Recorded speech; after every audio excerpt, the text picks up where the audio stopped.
What is going on with the Denver Bronco offense? That's the question that's being asked across the NFL right now because the Denver Broncos are 6-0, undefeated, but Peyton Manning looks horrible. QBR at 46.9. The offense is one of the worst in the league, look completely lethargic. And the question is this Peyton Manning's fault? And the difference between Peyton Manning, at least what I see this year compared to other years, is he's being asked to do something that he's never done for his career, which is play in the center. They're trying this pistol formation. It's something that he has never done, and clearly is not doing well. But more importantly, the offensive line is atrocious. Gary Kubiak comes in, had a very successful year with the Ravens last year. Justin Forsett looked very good. Joe Flacco had one of the best seasons of his career.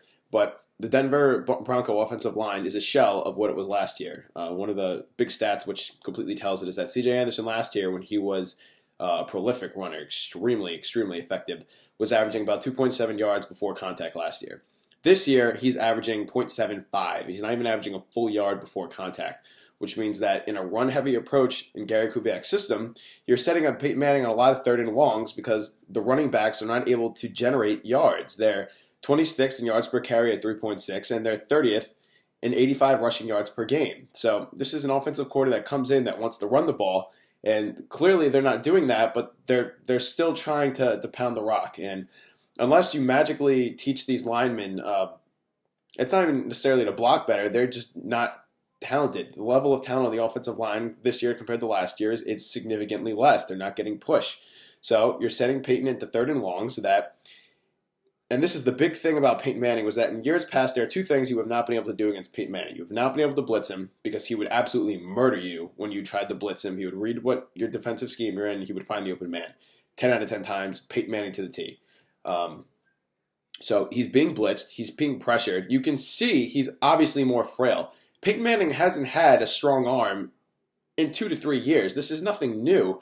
The difference is that Peyton Manning last year, and especially the year before when he set all these offensive records, was operating out of the shotgun. So if the run has not been effective, which would be a perfect example of what they could do this year, or should be doing, is you let Peyton operate out of the shotgun. The defense is prolific, so you want to just generate enough offense to put you in a position to win. And they've gotten very lucky on a few of these games. But you put Peyton in the shotgun, you spread the offense out, and if you have an ineffective running game, you do the short passing scheme, which is something you don't need a lot of arm strength for. It's about timing routes and understanding coverage, something he does very well. Instead of having a 2nd and 8 and a 3rd and 7, you put Peyton Manning into the spread offense, you take people out of the box, you put maybe a faster, shiftier running back like Ronnie Hillman, who can get to the edge faster than these linebackers can, and get you a few yards that way. If they're defending the run, you use the short passing system, complete a 4 or 5 yard short pass, put them in 2nd and 5. This puts the defense in a position where they can't play conventional run-stopping defense because it's extremely predictable looking at what Denver's running on offense. You know what they're going to do. You put them in a position where they have to think, is he going to go short pass on first down?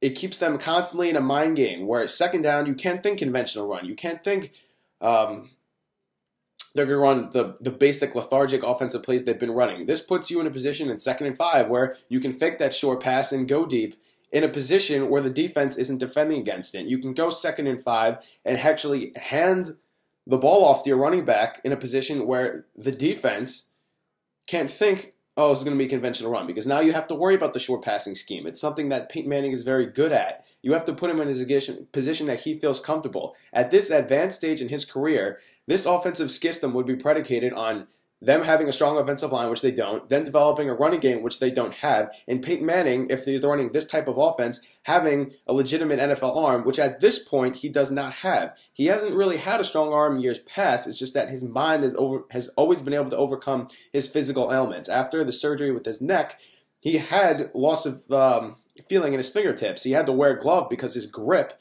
was not strong enough to hold the football to his standard, but he was able to make up for these things and set a record offensive season across the entire board because of his mind and what he can do pre-snap.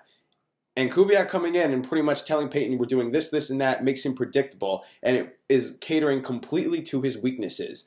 This Denver defense is amazing.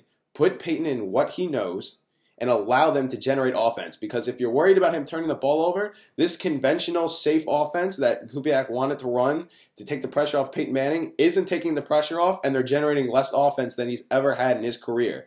So as much as his pride as an offensive coordinator, his system, great coaches, in my opinion, cater to the personnel they have around them. You don't tell the personnel to immediately cater to the system. This is what good coaching is. And in my opinion, they have to start letting Peyton Manning have more leeway in how he wants to devise an offense, because even if they continue to stink on offense, this system might get him killed. Because you can see when there's direct pressure to Peyton Manning, he drops. And I don't think, for the cause of Peyton Manning being benched, I don't think Brock Osweiler, a rookie quarterback with no experience whatsoever, would be able to lead this team to a deep playoff run, because there's certain things that rookie quarterbacks just don't have. But if I wanted to play devil's advocate, Tom Brady stepped in when he was a rookie behind a great defense, and they did well. So maybe Brock Osweiler, in some people's opinions, might do, I'll say, just as good of a job, because Peyton's QBR is 46.9 right now. But the reason why he might do just as good of a job isn't because Peyton Manning necessarily is washed up, even though he looks like a shell of his former self. It's that the system is catering completely to things Peyton Manning does not do, let alone at an advanced stage at the end of his career. But that's just my opinion. I want to know what you guys think. This is Abba with All Things Sports. I'll see you guys later.